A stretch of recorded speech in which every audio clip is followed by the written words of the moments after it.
Bonsoir à toutes et à tous, heureux de vous retrouver pour la tranche info en direct sur votre antenne Canal 10 Télévision avec au programme de cette soirée Info 10, le journal local et régional qui sera suivi du Focus. Ce sera après la coupure pub de 19, mais pour l'instant place à l'actu.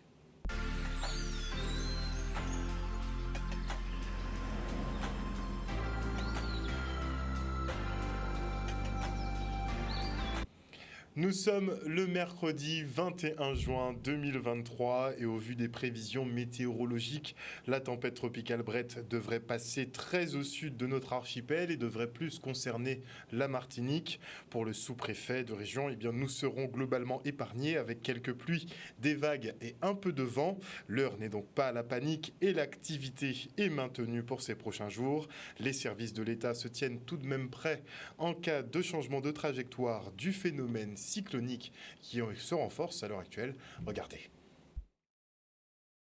À l'issue du point qu'on a pu faire avec les services de l'État ou les services partenaires concernés par le traitement des phénomènes météorologiques et la gestion de crise.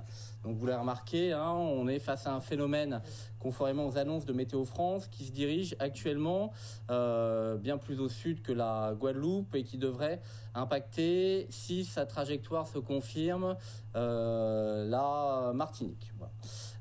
Alors nous suivons ce phénomène. On est actuellement en vigilance jaune multiparamètres. Multiparamètres, qu'est-ce que ça veut dire ?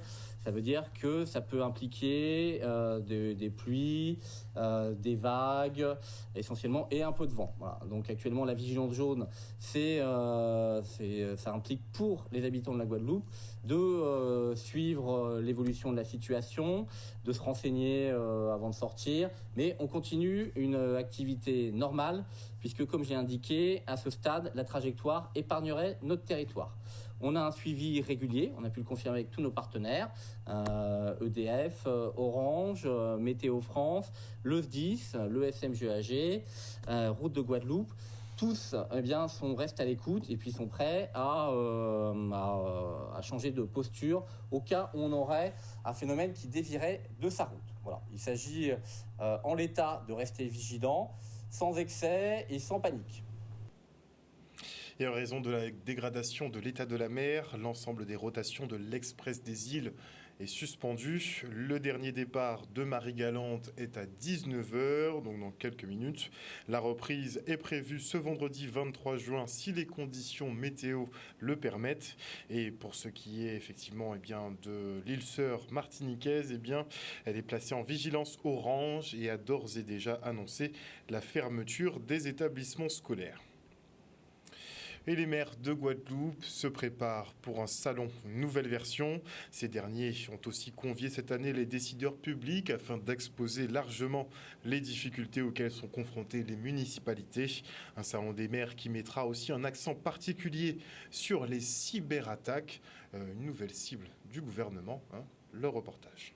Cette année, nous vous proposons, et nous le proposons bien sûr à l'ensemble de la Guadeloupe, un extraordinaire salon qui ne sera pas seulement le salon des maires et des collectivités, mais qui sera le salon des maires, des collectivités et des décideurs publics, avec des temps forts très importants, avec des invités de qualité et aussi un nombre d'exposants qu'on n'a jamais atteint. Déjà, c'est nous rencontrer de façon à exposer des situations que nous vivons, les difficultés aussi que nous rencontrons, et aussi nous donner des éléments pour que nous puissions bien conduire notre mission vis-à-vis des administrés. Cette année, on a mis l'accent sur un phénomène qui touche tous les décideurs publics, pas seulement les collectivités, même voire les entreprises aussi. C'est le risque lié aux cyberattaques. On sait quel mal que ça peut produire dans une entreprise, dans une collectivité, dans une administration. Comment se protéger contre les cyberattaques ? Nous aurons avec nous un spécialiste de l'Association des maires de France qui va arriver spécialement pour le salon et qui sera à la disposition, bien sûr, des collectivités, des administrations qui seront avec nous, mais aussi des entreprises qui seront sur le salon pour faire part de son expertise et de son expérience à ce niveau-là. Le président a parlé tout à l'heure des problèmes de finances publiques que nous vivons, et c'est aussi pour nous une occasion de rencontrer, bien que quelquefois nous avons quand même des échanges avec la DRFIP, mais c'est l'occasion sur le terrain de rencontrer le Trésor public, les directions régionales des finances publiques, pour voir qu'est-ce qui peut être mis à disposition et nous permettre de ne pas toujours être à l'index avec le secteur public, les entreprises. Le directeur des finances publiques sera là et il, à mon avis, va faire quelques annonces. Et ça, c'est très important. Il fera quelques annonces pour dire effectivement comment ils prennent en considération ce phénomène, mais quels sont les outils qui, dorénavant, ils vont mettre à la disposition des collectivités pour faire face à cette difficulté-là. Et le monde médical, lui, se penche très sérieusement sur la question de l'intelligence artificielle. Cette technologie permet de diagnostiquer des maladies de manière très précoce, surtout en cancérologie. Une IA est capable de détecter l'Alzheimer avant même que la maladie ne se déclare. Difficile de faire mieux. Des performances que les professionnels de santé guadeloupéens souhaitent mettre à profit. Il tenait donc une conférence sur cette révolution numérique à l'Université des Antilles. Regardez. En médecine, il y a des enjeux. Effectivement, l'intelligence artificielle permet de faire des diagnostics très précocement pour permettre de prendre en charge très tôt le patient et lui assurer un meilleur suivi et un meilleur pronostic, surtout quand on parle de cancérologie. Ça permet de diagnostiquer avant même la maladie.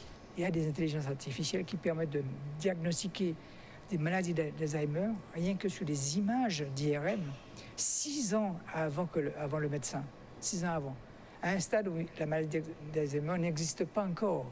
Cela permet de mettre en place un accompagnement pour permettre à ces patients peut-être ne jamais avoir la maladie, ou alors même s'ils ont la maladie, la repousser le plus tardivement possible et de façon la moins importante possible comme symptômes cliniques. Il y a une place très importante parce qu'elle intervient à tous les niveaux, à tous les champs de la médecine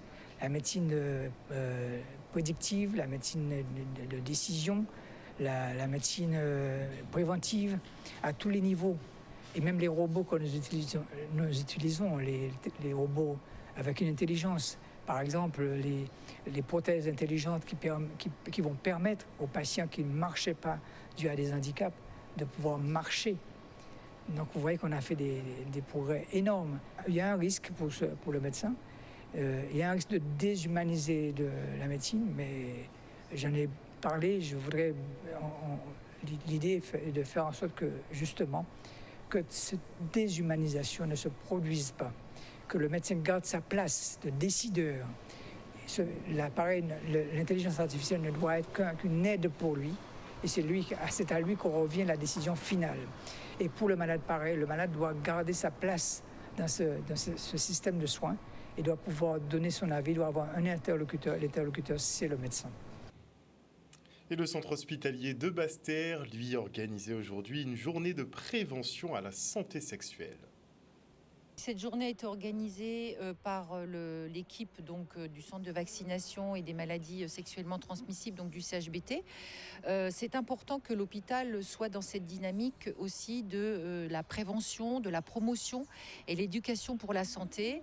Et nous espérons qu'elle va pouvoir attirer et va être au profit des usagers, des patients, de la population de la Basse-Terre, mais également aussi des professionnels de santé, donc de l'hôpital. C'est important de partager l'information sur tout ce qui est maladies, pathologies sexuellement transmissibles, parce qu'aujourd'hui on fait face à vraiment énormément de cas dans la population extérieure et tout ça. D'ailleurs, c'est dommage que la population manque ici pour vraiment s'informer et vraiment savoir comment demain agir et réagir lorsque on entreprend des relations avec l'autre sexe, entre guillemets. Renaud, ce matin, j'avais beaucoup de questions, alors beaucoup de réponses jusqu'à maintenant. On n'en est qu'au début de la matinée, de la manifestation. On va attaquer la deuxième partie, il y aura des stands aussi, et je pense que tout le long de cette journée, des réponses, et bien plus encore, même celles que je n'ose pas poser et que je n'aurai pas en tête, viendront m'apporter, m'éclairer sur mes interrogations. Nous, au CEGID, c'est essentiellement la prévention des infections sexuellement transmissibles. Donc, il n'y a pas que le VIH. Il y a l'hépatite B, la syphilis, le gonocoque, le chlamydia, le papillomavirus. Mais c'est aussi la prévention des grossesses non souhaitées, donc l'accès à la contraception. C'est aussi le repérage et la prévention, si possible, des violences sexuelles. Voilà, c'est tout ça la prévention de la santé sexuelle. Et puis, il y a aussi l'aspect psychologique dont je n'ai pas parlé ici. Mais nous avons également au CEGID une psychologue qui accompagne les personnes en souffrance dans le cadre de leur vie sexuelle. Quelques maladies ne me sont pas inconnues, puisque autour de moi, j'en entends parler. Mais c'est vrai que ce matin, on a pu mettre le doigt précisément sur certaines maladies qui, je dirais pas, sont anciennes, parce qu'elles sont bien là. Les chiffres l'ont montré ce matin. C'est donc 1900 personnes qui vivent avec le VIH aujourd'hui en Guadeloupe. Chaque année, nous avons aussi quelques dizaines de nouvelles contaminations, une trentaine à peu près. Et sur la Basse-Terre, nous suivons 300 patients. Et par ailleurs, en ce qui concerne les autres infections sexuellement transmissibles, nous en dépistons en permanence, par exemple la syphilis ou le gonocoque, mais les gens ne vivent pas avec, c'est-à-dire qu'à partir du moment où elles sont dépistées, les personnes sont traitées. Alors parfois elles se recontaminent, mais voilà, elles ne vivent pas avec au long terme. On cherche vraiment à avoir un contact avec la population pour que demain, nous soyons tous informés et prévenus concernant la prévention sexuelle. Un reportage signé Olivier Félix. Et à l'occasion de la fête de la musique, les groupes et artistes se déplacent dans les EHPAD de Guadeloupe. Les résidents de Moundoubout ont ainsi pu apprécier un petit concert K de François Ladrézeau, des aînés très en forme qui n'ont pas manqué de se déhancher comme il se doit. Regardez.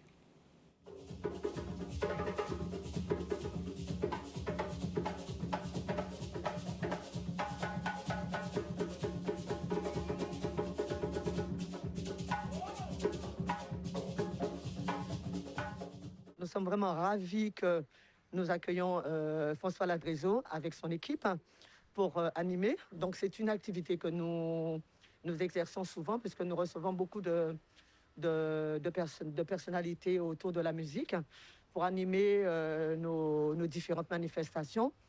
Et donc ça fait partie d'une des activités premières, mais notre activité phare, c'est vraiment la vie sociale. Accompagner les résidents sur ce qui se passe en Guadeloupe, les activités, sortir théâtre, concerts, et les sorties plage, enfin voilà, les sorties en famille. Donc l'idée, c'est quand même que les personnes ne soient pas seules au domicile et qu'ils puissent rompre l'isolement et passer de bons moments. La musique, c'est une divinité, la musique, c'est force. Musique mathématique, musique cosmique, musique harmonique, musique thérapeutique. Donc, la musique, c'est pour moi une divinité. Donc, si on a glorifié, honoré tous les musiciens là, sont vraiment une belle action. Nous là, nous avons EHPAD pour nous faire les grands mondes, les aînés, ressentir toute force à la musique. Parce que la musique, la thérapeutique, ça a une belle force pour continuer mon maillon EHPAD là. Ça, c'est que des souvenirs qui ont été marqués. Et nous attraper des belles chants à les grands mondes ici. Donc, ça enrichit nous aussi.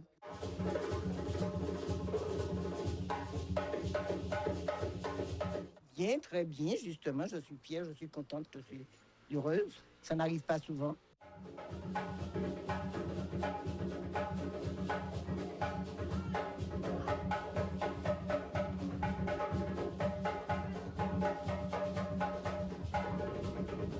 L'animation est bien, on s'amuse. J'ai toujours aimé danser. Depuis ma jeunesse, je suis née par un danseur et musicien. Mon père faisait partie de la Philharmonie et aussi de l'orchestre de M. Fanfan. Et ma grand-mère, à Trois-Rivières, était une grande danseuse dans sa commune. Donc, moi, j'ai été élevée là-dedans et je suis entrée à la solidarité scolaire très jeune.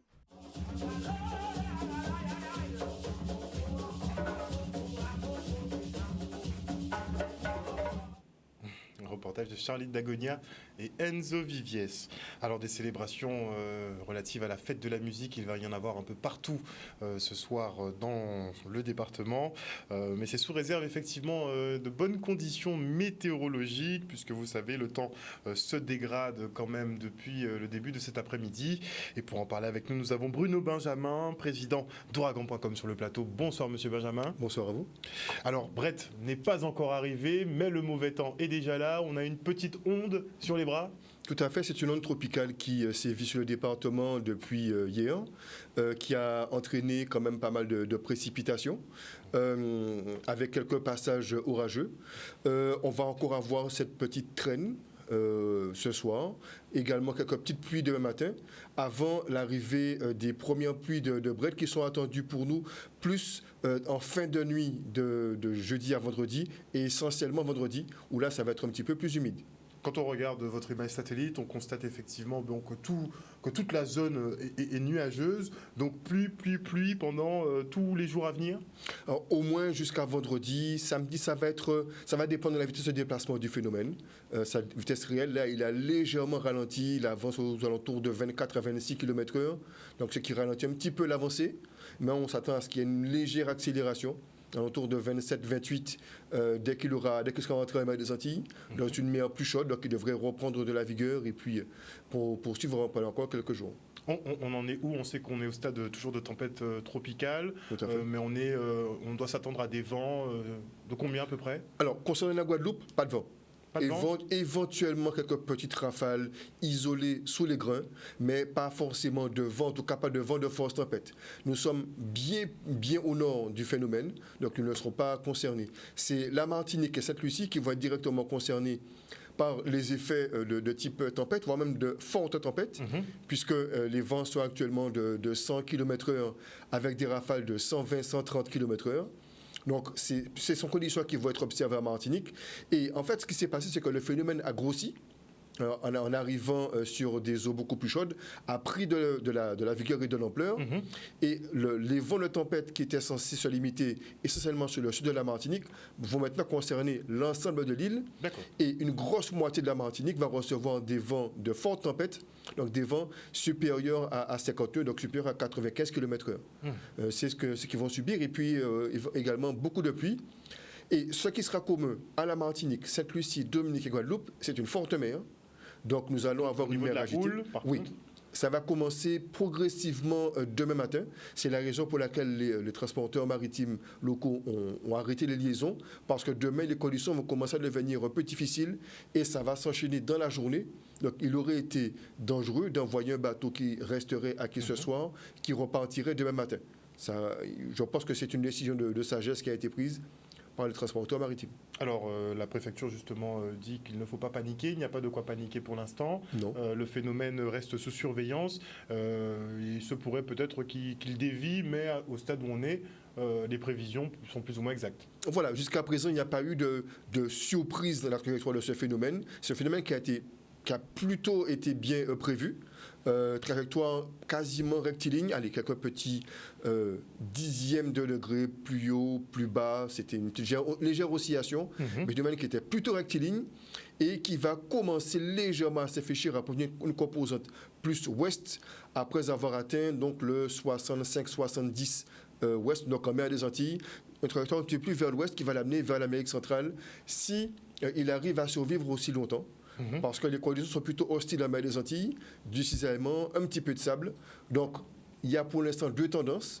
Soit il y a du sable, ça va l'affaiblir, soit il arrive avec suffisamment d'humidité et passera au travers du sable pour entrer en Amérique centrale, aux alentours du Costa Rica ou du Guatemala.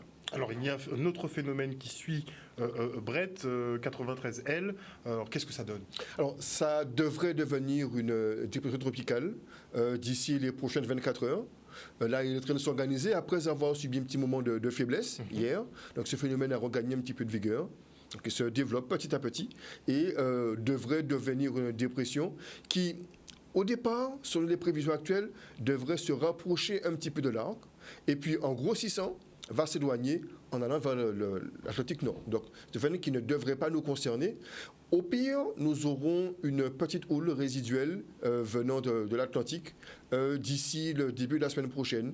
Mais pour l'instant, pas de danger. Et puis, sur l'Afrique, une onde tropicale vient de sortir, on surveille, mais pour l'instant, rien de prévu, rien de méchant. Donc, petit temps mitigé ces prochains jours, rien de bien méchant. Voilà, début de saison, c'est l'occasion pour tous de se rappeler que nous sommes en saison cyclonique, que nous devons faire nos préparatifs, que nous devons prendre le temps de stocker nos aliments, vérifier nos outils, vérifier notre plan familial. C'est ce qu'on va faire. On a la chance, nous, d'avoir ce petit coup de semonce qui passe à côté de nous. Il n'est pas sûr que ça dure longtemps. Donc, préparons-nous tranquillement, sagement. Merci beaucoup Bruno Benjamin, je le rappelle, président d'ouragan.com, d'être venu sur ce plateau ce soir nous faire donc un point météo plutôt rassurant. On espère que ça va durer. Merci encore. Merci. Et on enchaîne maintenant avec la présentation du prochain Traditour. Le rendez-vous tant attendu arrive. On a aussi envie de remettre en question ce qui est dorénavant devenu une domination de l'équipage du Gautelier avec 4 Traditours à son actif et un dernier TGVT, donc 5 titres de suite. Donc voilà, à mon avis, ça fera de très belles batailles sur l'eau pour pouvoir ravir un titre et inscrire le nom de son canot sur le trophée éternel. Traditour est le rendez-vous de l'année en vol traditionnel. Et on a pu remarquer que les 2 dernières éditions précédentes ont aguerri la flotte. On avait proposé une formule beaucoup plus athlétique, beaucoup plus compliquée en termes de parcours. On a fait le tour de la Guadeloupe l'an dernier. On a franchi des caps qu'on n'avait jamais encore franchis, comme la pointe des Châteaux. Et donc les équipages s'étaient préparés pour ce défi sportif, ce défi physique. Et on retrouve donc du coup 2 ans après une flotte qui est mieux préparée. Une grosse félicitation aux organisateurs. On voit que c'est dynamique et que d'année en année ça s'améliore. La région accompagne depuis tantôt le Traditour. Mais nous voulons vraiment profiter de toutes les occasions qui nous sont offertes pour que le Guadeloupéen comprenne que c'est là que ça se passe. C'est l'économie bleue, le littoral, la mer, il y a de l'emploi, il y a de l'activité. Et surtout, nous, régions, on accompagne. Nous savons que nous faisons déjà beaucoup, mais nous devons encore faire plus. Nous pouvons effacer une bonne partie du chômage grâce à notre potentiel littoral, mer, à toutes ces activités qui sont faites, tous ces emplois qui demain se feront, bien sûr, la joie de nos Guadeloupéens, mieux formés, mieux accompagnés. C'est le rôle de la région. La CARL, un des plus gros partenaires de cette manifestation, tenait à être présent. Il était important que nous le soyons puisque nous avons tenu à nouer des partenariats pour un équipage, pour un double projet masculin et féminin avec la région Guadeloupe qui accompagne totalement ce double projet. On est 4 équipes féminines sur le Traditour là, et même pendant toute la saison, ça a été 4 équipes et on est vraiment combattantes et on donne tout pour aller décrocher la victoire. On est dans le général, mais c'est vrai que bon, c'est plus facile de se comparer aux filles, parce qu'elles sont de notre niveau. Après, les garçons, bon, on essaye aussi de grappiller quelques places, mais oui, c'est sûr que c'est au général qu'on se bat. Souvent, les filles disent j'ai jamais fait de voile, je sais pas faire, j'ai pas de compétences, et on les met sur l'eau, on les forme, et elles trouvent ça génial, elles sont vraiment ravies. Et donc, moi, je lance un message à toutes les femmes guadeloupéennes. Venez essayer au moins une fois pour voir si ça vous plaît. Et voilà, chers téléspectateurs, nous sommes donc arrivés au terme de ce journal. Merci pour votre fidélité à ce programme. N'oubliez pas que sur Canal 10 Télévision, vous faites l'information que nous diffusons. Le journal local revient demain à 18h30. Passez une bonne soirée sur notre antenne. Bisous tout le monde.